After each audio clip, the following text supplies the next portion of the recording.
Thank you for standing by, and welcome to the Insmed Phase 3b ENCORE study of ARIKAYCE in patients with newly diagnosed MAC lung infection not yet treated with antibiotics conference call. All lines have been placed on mute to prevent any background noise. After the speaker's remarks, there will be a question and answer session. If you'd like to ask a question during this time, simply press star followed by the number 1 on your telephone keypad. If you'd like to withdraw your question, again, press star 1. Thank you. I'd now like to turn the call over to Brian Dunn, Head of Investor Relations. You may begin. Thank you, Rob. Good day, everyone, and welcome to today's conference call to discuss the top-line results of the Phase 3 ENCORE study of ARIKAYCE in patients with newly diagnosed or recurrent MAC lung disease who have not started antibiotics. I am joined today by Will Lewis, Chair and Chief Executive Officer, and Martina Flammer, Chief Medical Officer. The call will begin with opening remarks from Will before turning it over to Martina to walk us through the results. After the prepared remarks, the presenters will be joined by Kevin Mange, Chief Development Officer, and Sarah Bonstein, Chief Financial Officer, for the Q&A session. Before we start, please note that today's call may include forward-looking statements based on our current expectations. These statements represent our judgment as of today and inherently involve risks and uncertainties that may cause actual results to differ materially from the results discussed. Please refer to our filings with the Securities and Exchange Commission for more information. As a reminder, the information on today's call is for the benefit of the investment community. It is not intended for promotional purposes, nor is it sufficient for prescribing decisions. And now, let me turn the call over to Will. Thank you, Brian, and good morning, everyone. We are extremely excited to share with you that the ENCORE trial was a clear success. On the primary endpoint of change in respiratory symptom score from baseline to month 13, we saw a statistically significant improvement in patients treated with ARIKAYCE on top of multi-drug therapy versus the active comparator arm consisting of placebo plus multi-drug therapy. On the equally important culture conversion endpoints, we were very pleased to see earlier, greater, and more durable impacts on culture conversion throughout the study, demonstrating highly statistically significant benefits for the ARIKAYCE arm. This result is particularly impressive as it was being compared to an active comparator arm similar to what a patient might receive as first-line treatment in current practice and demonstrates the potential benefit of using ARIKAYCE earlier in the treatment paradigm. As we celebrate this moment with our investigators and the patient community, it is worth remembering the road that brought us here. As part of our development program, consisting of the ARISE and ENCORE trials, we validated a patient-reported outcome tool for this disease state, a first of its kind, which can be used for future development work in this space. While other promising treatment candidates have fallen short, ARIKAYCE has consistently shown in each study ever conducted that it is demonstrably effective at clearing MAC bacteria from patients' lungs. Now, based on today's result, we can also say that it may help patients find relief from respiratory symptoms after treatment. We are particularly excited to see a lower discontinuation rate in this trial than we have seen in any past study of ARIKAYCE, and no new or unexpected safety signals in the trial. With this successful readout, we will look to move quickly to pursue regulatory submissions with the FDA and PMDA in the second half of this year, which we anticipate will lead to an expanded label to include all patients with a MAC lung infection. If granted, this would bring our addressable patient population from around 30,000 today to more than 200,000. We also expect these results to support the conversion of ARIKAYCE's current conditional approval in the U.S. to a traditional approval consistent with Europe and Japan, given that we have now completed the study intended to fulfill the FDA's post-marketing requirement. We are ecstatic about what today's news could mean for patients with MAC lung disease. Now let me turn the call over to Martina to walk you through the results in more detail. Thank you, Will, and good morning, everyone. I'm pleased to be with you today to share the top-line results from our ENCORE study. I'll begin with a brief review of the trial design. ENCORE enrolled 425 adult patients with non-cavitary lung disease with a newly diagnosed or recurrent MAC lung infection that had not yet been treated with an antibiotic regimen for their present infection.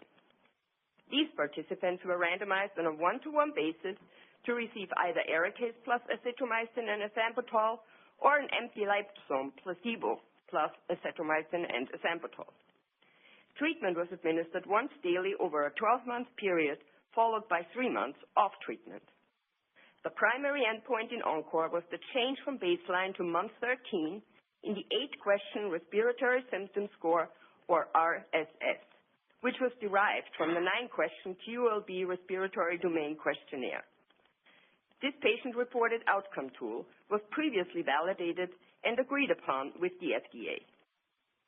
Multiplicity-controlled secondary endpoints in the study included the percentage of patients achieving culture conversion by month 13, durable culture conversion at month 15, and culture conversion by month 12 and month 6, in that order of hierarchy, as well as the change from baseline in the PROMIS fatigue score at month 13.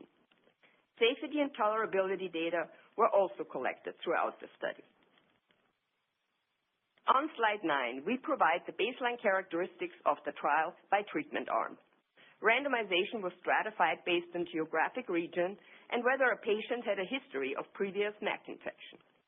As you can see, those characteristics used for stratification, as well as age, gender, and race, were all relatively well balanced between the ARIKAYCE and active comparator arms.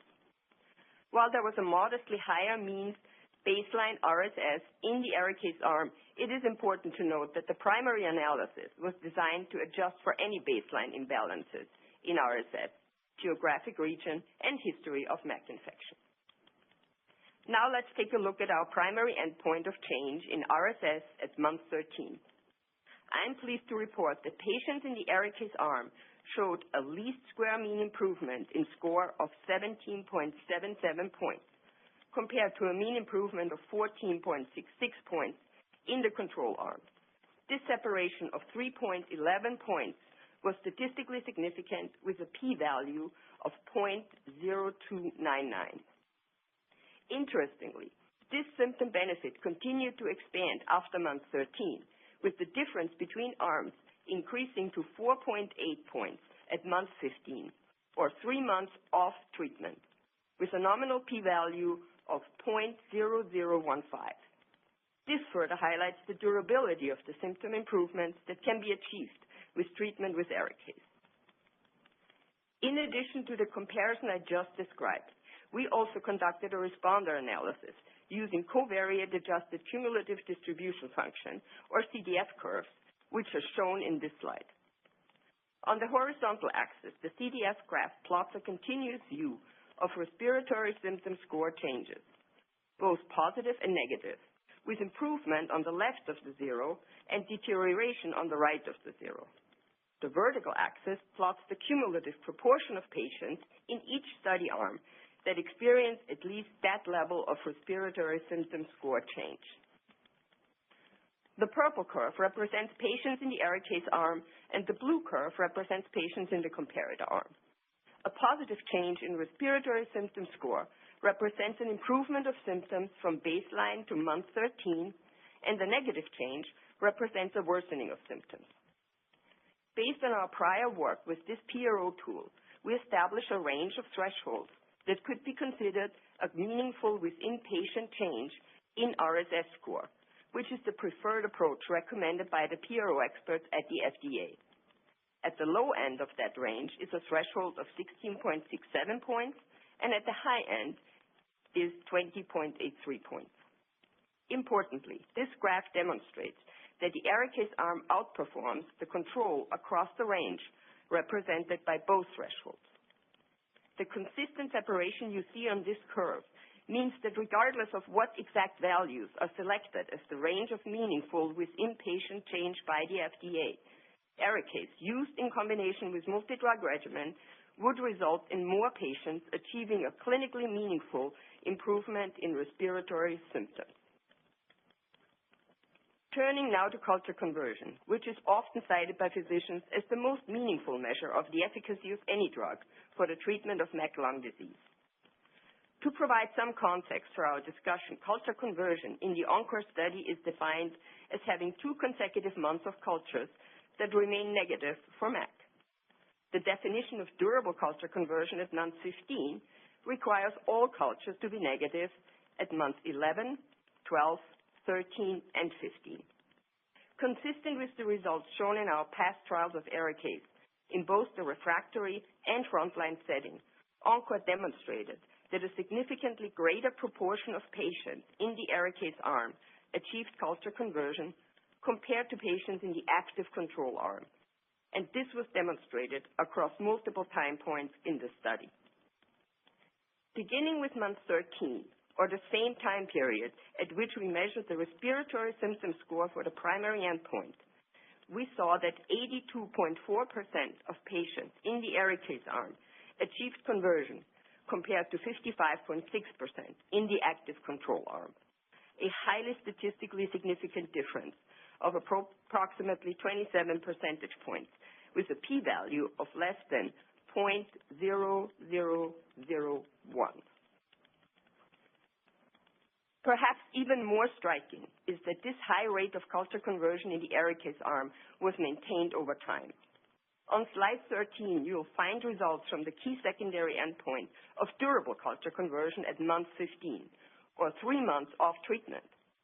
76.2% of ARIKAYCE patients remained converted, while only 47.6% of patients in the active comparator arm maintained negative cultures. This result reflects the separation of approximately 29 percentage points and a p-value that was less than 0.0001. This is a particularly notable outcome because durable culture conversion is the most important data point for the Japanese regulatory authority and for many prescribers, both in the US and Japan. The greater durability of treatment we see in ENCORE is consistent with what we saw in both the CONVERT study in refractory patients and the ARISE study in newly diagnosed patients, where those in ARIKAYCE saw a much higher level of maintained culture conversion measured at 3 months and 1 month off treatment, respectively. It is important to note that at any measured time point from the start of treatment through month 15, more patients receiving ARIKAYCE achieved culture conversion compared to those on the active control arm.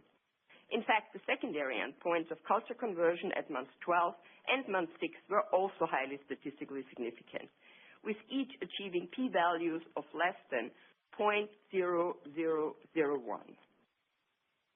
The ARIKAYCE arm also showed a significant benefit on median time to culture conversion, which was achieved at month 2, or the first possible time point, meaning that cultures were negative at months 1 and 2. The median time to culture conversion in the active comparator arm was achieved at month 3, meaning that cultures were negative at months 2 and 3. The associated hazard ratio for this measure was 2.03, suggesting that patients treated with ARIKAYCE were roughly twice as likely to achieve earlier culture conversion. The nominal p-value for this comparison was less than 0.0001. It is also notable that the separation you see on this slide was driven by very strong conversion rates in the ARIKAYCE arm, rather than any underperformance in the control arm, which demonstrated similar conversion rates as we saw for the control arm in the ARISE study, and which might be expected for a macrolide-based treatment regimen in the real world. Finally, I want to briefly discuss the safety results from the ENCORE trial. The tolerability profile for ARIKAYCE in combination with multi-drug therapy in ENCORE was consistent with the known profiles of this antibiotic treatment. No new safety events were observed in the ARIKAYCE treatment group, and safety in general was as expected in both the ARIKAYCE arm and the control arm. The ARIKAYCE treatment discontinuation rate observed in this trial was 18.3%, which compares very favorably to the 34.8% rate that we saw in the CONVERT study in refractory MAC patients, and to the 22.9% rate we saw in the ARISE study. The improvement compared to ARISE is particularly notable because the treatment period in ENCORE was twice as long. The empty liposome control discontinuation rate in the control arm in ENCORE was 11.8%. Importantly, the percentage of patients who completed the study was over 90% for both arms in the trial. Drilling down a bit further, treatment-emergent adverse events were reported by 98.1% of patients in the ARIKAYCE arm and 97.2% of patients in the control arm. Adverse events that occurred at least 10% of patients in the treatment arm and more frequently in the ARIKAYCE arm were dysphonia, cough, fatigue, dyspnea, nausea, and headache, all of which are consistent with the known safety profile of ARIKAYCE. The rate of serious treatment-emergent adverse events was 14.1% for the ARIKAYCE arm and 11.3% for the control arm. In summary, the combination of all the data we have presented today is statistically significant benefit on patient symptom scores, greater, more rapid, and more persistent culture conversion, and a consistent safety profile provide clear evidence that treatment with ARIKAYCE, and in particular early treatment with ARIKAYCE, can lead to improved results for patients with MAC lung disease. I'll now turn it back to Will. Thank you, Martina.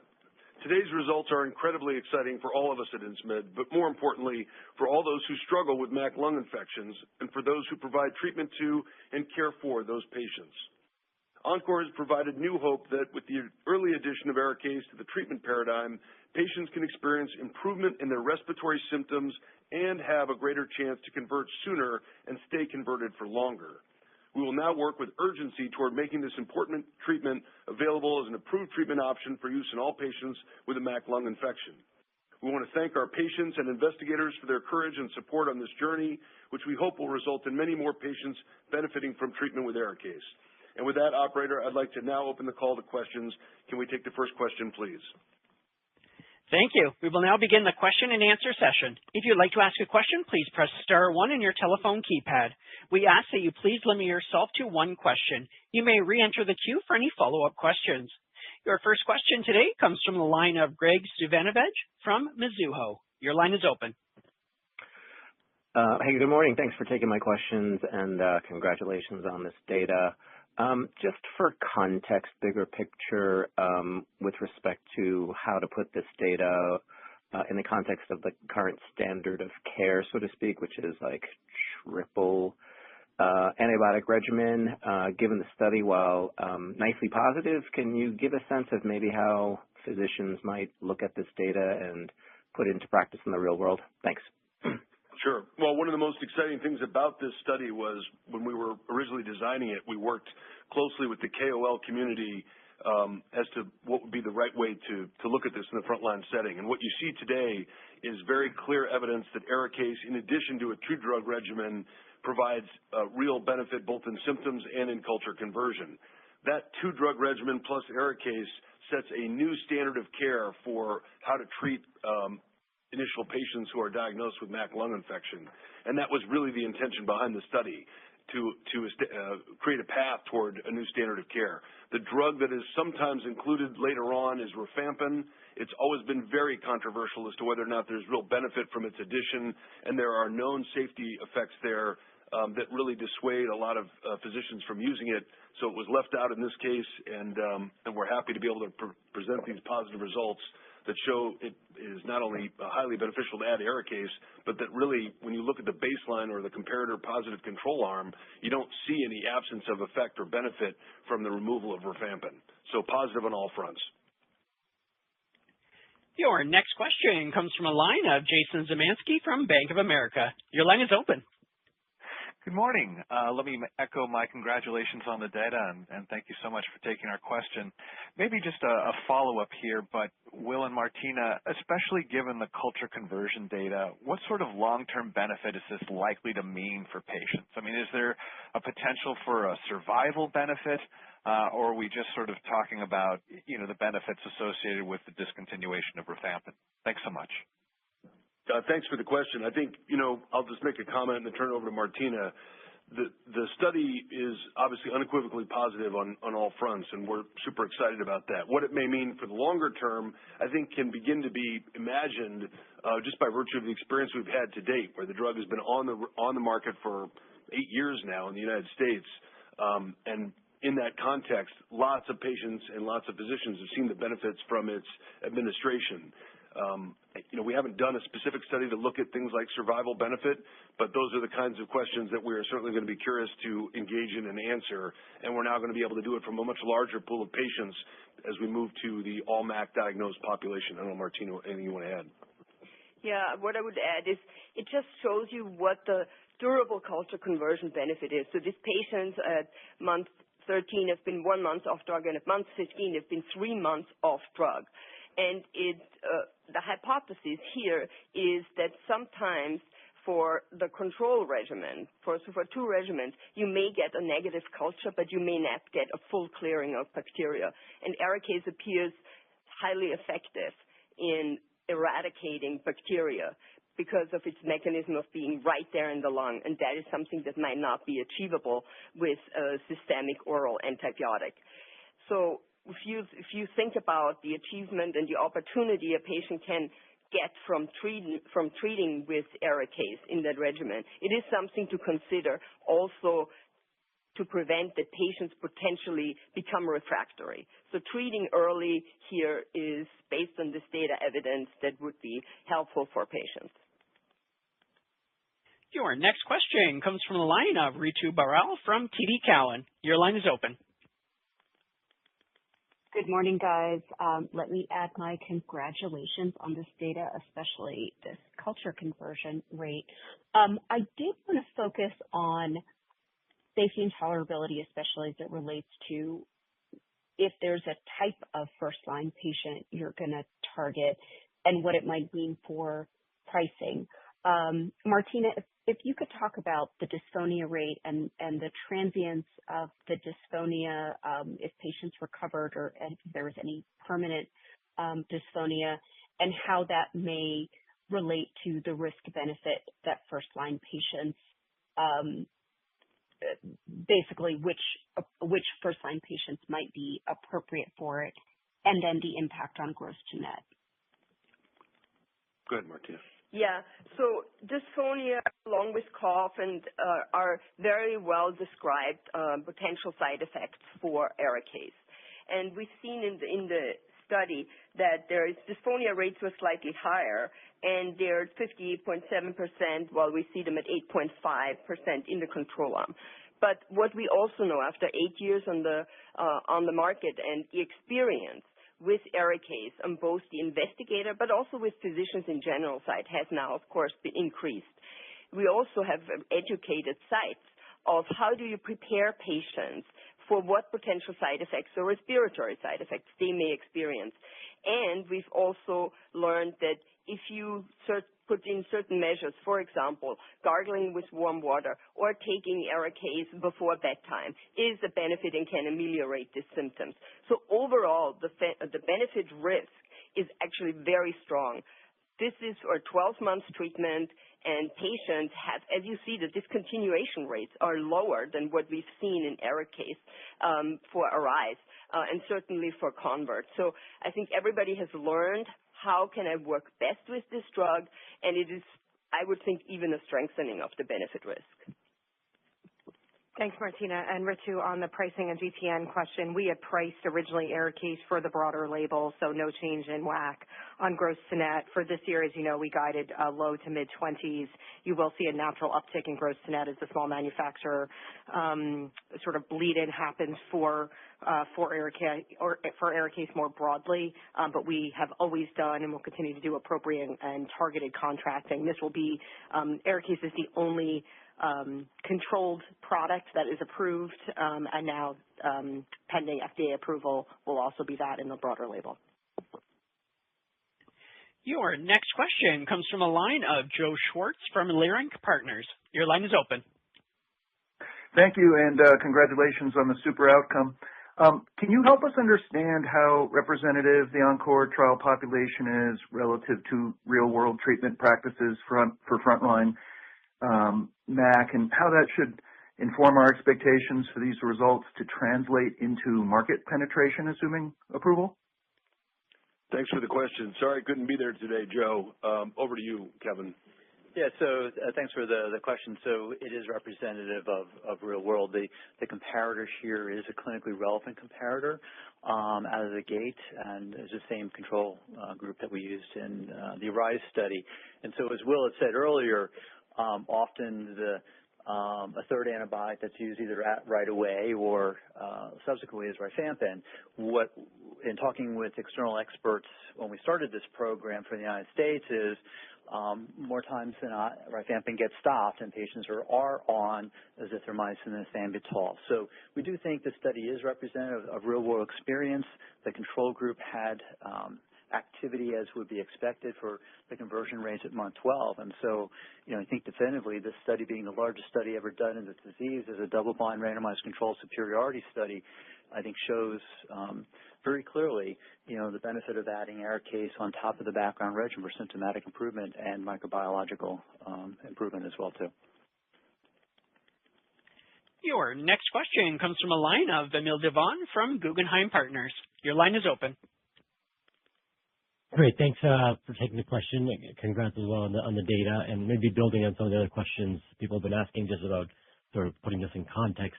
How do you think about the duration of therapy? Or what are you sort of modeling as the average duration given the sort of positive results we're seeing with the culture conversion? Do you think people stay on a year plus, or is this a shorter duration? Just any insights there would be helpful as we think about how to model this out. Thanks. Martina, you want to take that one?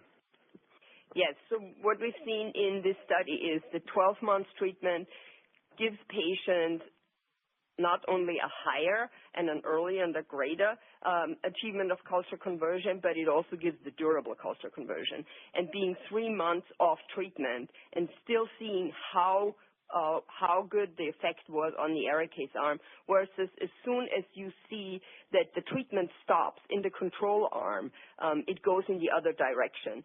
And that goes with the hypothesis that you may have enough control of the bacteria in the control arm to have a negative culture, but not necessarily enough to sustain that and come to an eradication of the bacteria. And you see that also reflected, that patients feel better while they are on treatment, also in the control arm, but as soon as that is stopped, you see a decline in the respiratory symptom score, which is also aligned with what we see in the culture conversion at both months 13 and 15. It's clear that 12 months produces these kinds of results. It'll obviously be up to the physician's discretion what they want to do, but I don't think there's any doubt that the 12-month treatment here is seen as beneficial and sustained over time. And that's the most important point, particularly from the market access world, where they want to see that kind of impact. And uniquely, because we also did the ARISE study, we have a sort of snapshot of what a shorter duration of treatment might look like. And the simple answer is both the efficacy and the safety are, at least arguably, better in ENCORE than they are in ARISE. So that also paints a very positive picture for the 12 months of duration. Your next question comes from a line of Ellie Merle from Barclays. Your line is open. Hey guys, thanks for taking the question and congrats on the data. What do you think drove the lower discontinuation rate that you saw in the ENCORE data versus in the ARISE study? And I guess how are you thinking about what the discontinuation rate would be in the real world? Thanks. So discontinuation rate, I think, as Martina commented earlier, is in large part due to people becoming more familiar with how this drug needs to be used, how you prepare the patient for what they can expect, and I think importantly, increasingly, the ability to express to the patient the benefit they will receive if they remain on therapy. I think it's just a collection of all those things and the experience over time that is slowly but surely improving the adverse event rate that we see reported in this study as compared to ARISE and certainly compared to CONVERT. I think that is the most important point of this study, is that all of the data here and from ARISE and from CONVERT clearly show that you want to treat earlier in order to avoid the patient becoming refractory. Once they're refractory, the dropout rate from the drug gets much higher. The difficulty of taking it, the duration, all of those things, you still see clear benefit, and that's why the drug was approved for that population initially. But here we see some unexpected and positive findings that the dropout rate is lower. Remember that we thought it actually could be higher because these patients were less sick, perhaps less willing to tolerate the treatment, and yet that is not the case. It's dramatically lower, almost 15 to 20% lower than CONVERT. And that implies to us that at least at some level, the severity of the disease and its engagement, our engagement with the antibiotic, are causing some of the side effect profile. In other words, as you overcome the presence of the much more established refractory infection, you may produce more side effects as you achieve ultimate culture conversion. Acting earlier lowers the severity of that experience because the infection, at least theoretically, is not as well established. So for all those reasons, I think the discontinuation we see in ENCORE is indicative of what we can expect in the real world, and that's a very positive thing as we move up in the treatment cycle to an earlier stage patient. Your next question comes from the line of Maxwell Skor from Morgan Stanley. Your line is open. Great. Thank you very much for taking my question, and congrats on the update. So as you move to convert ARIKAYCE's conditional label to traditional approval and, of course, expand into a broader population, how should we think about any shifts in payer behavior or reimbursement? And could you just talk about the, let's say, cadence of uptake that you expect over the next 12 to 24 months in both the U.S. and Japan? Thank you. Sure. So I think, as Sarah mentioned earlier, we originally priced this drug for the assumption that we'd be treating all MAC patients. So we don't anticipate a different approach in our discussion with the market access world. And what's important here is that all of the data points in a very positive direction for this earlier use of the drug. I think the symptomatic benefit, the culture conversion benefit, all of these things being aligned makes it a really easy discussion from my perspective when it comes to market access. As for the uptake in the next 12 to 24 months, what I would say about that is we are seeing an expansion in the total addressable market from 30,000 patients to more than 200,000, but we need to develop the target product profile now based on these data from the study and take that out into the market and do some research, which we will now do in earnest to get a better sense of what we think that will result in terms of uptake and what the ultimate benefit will be. And when you begin to see revenue in 2027, assuming that we get approvals in U.S. and Japan, as we fully expect to, we'll have more to comment about the direction that those revenue growth curves might take. Your next question comes from a line of Matt Phipps from William Blair. Your line is open. Thanks for taking my questions. Let me extend my congrats as well. Maybe can you tell us what percentage of ARIKAYCE patients today use your Enlightened Patients Assistance Program? And again, kind of thinking about moving to the front line, how do you expand that program to try to capture those patients and any benefits from any changes in the out-of-pocket that has happened with Medicare? Thank you. Sure. So while we haven't given out the specific percentage, what I can tell you is that if you were to take a high benchmark for what would constitute an attractive rate of getting patients into such a program, we are well above that threshold. And we always have been with this. This is a very all-encompassing outreach to patients to help them on their journey through the use of this drug in the hopes that it will be the most effective. We fully anticipate being able to extend that to all MAC lung infection patients. And remember that this is the same backbone architecture that we use not only for ARIKAYCE in the refractory population, but also for BRINSUPRI in the bronchiectasis population. And so the resources we need to be able to address this much broader population with ARIKAYCE are already in place and experienced. So we expect this to be a smooth transition and a full expansion with hopefully the same kind of conversion into the program that we've seen to date. And just to comment on the out-of-pocket, I'll just also remind you that we estimate about 60 of the current ARIKAYCE label, about 60% are the Medicare patients. So their out-of-pocket under IRA is for all their medicines capped at $2,000. And then for the commercial payer patients, we have a copay assist. Your next question comes from the line of Ash Verma from UBS Financial. Your line is open. Hey guys, thanks for taking our questions and congrats on the progress here. So yeah, maybe if you can talk about the timeline for getting the frontline data on the label, and would the uptake be contingent on getting this added to some of the guidelines, or is it more that the FDA approval opens up the label for the uptake for physicians? Thanks. Sure. So obviously the data, once processed by both the U.S. and Japanese regulatory authorities, would result in label expansion, and we expect that that will be the case. We've indicated that we'll be filing that by the second half of this year, and we would anticipate that those approvals and our ability to launch would take place in 2027, just so we're clear. And I think that that will be a relatively smooth process. I don't know if anyone wants to add any other comments. I think maybe just on the guidelines, just to be clear, guidelines are usually completed independently by professional organizations and experts. Obviously, we are independent of that, but what you often see is if there is new, especially important data becoming available, there is a consideration of that. And let me just make a comment. This is a particularly difficult disease to treat. Every other company that has come along trying to bring forward a medicine has failed to be able to produce clinical trial results in a double-blind study that are adequate for approval. And I think that just highlights the desperate need for this patient population.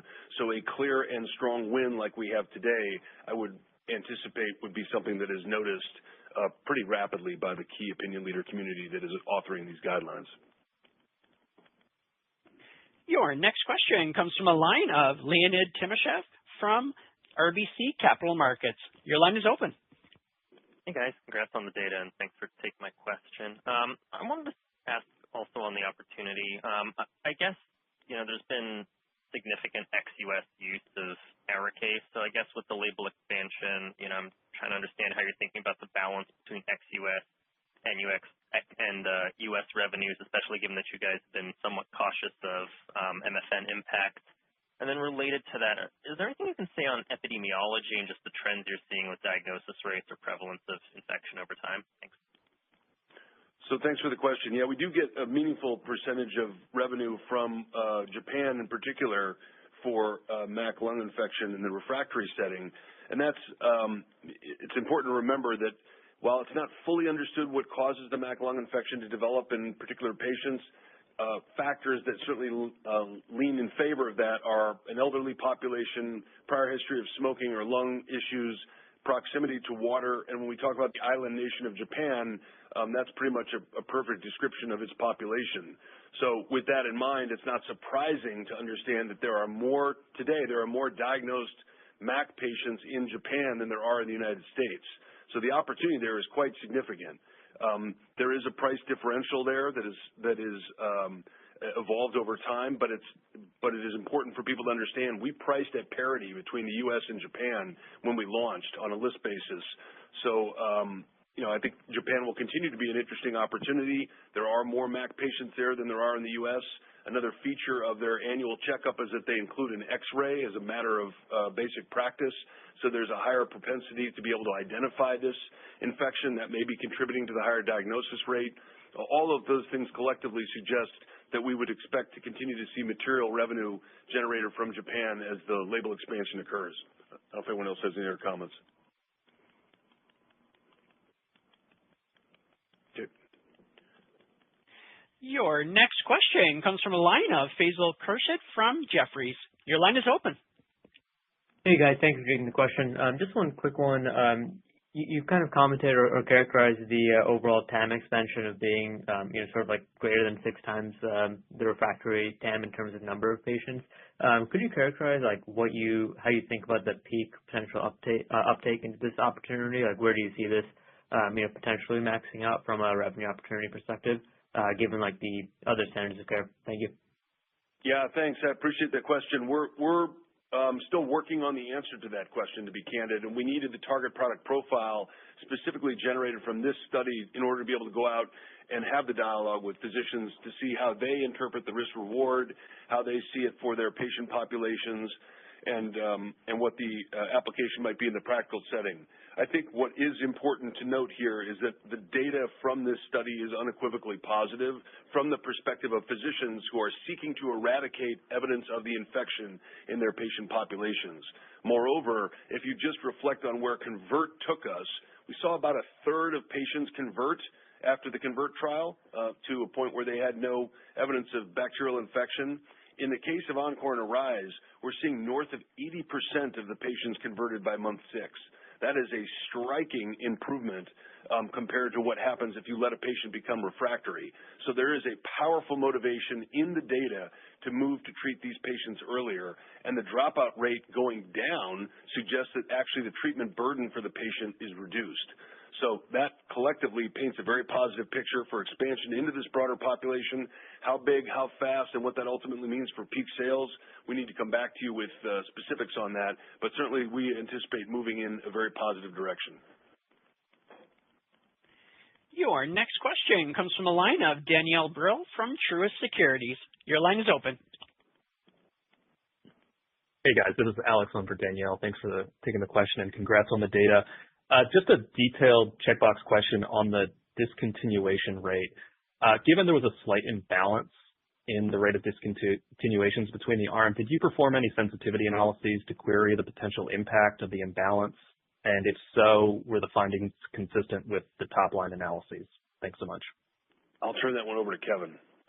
Yeah, so bottom line is those patients that may have discontinued their treatment and had missing values, they were considered in a pre-specified way in the analysis. So what you're seeing here in the RSS as well as culture results does consider all that, and so is a really strong reflection of how robust the study was and insensitive to things like that. And there are no further questions. This concludes today's conference call. Thank you for your participation. You may now disconnect.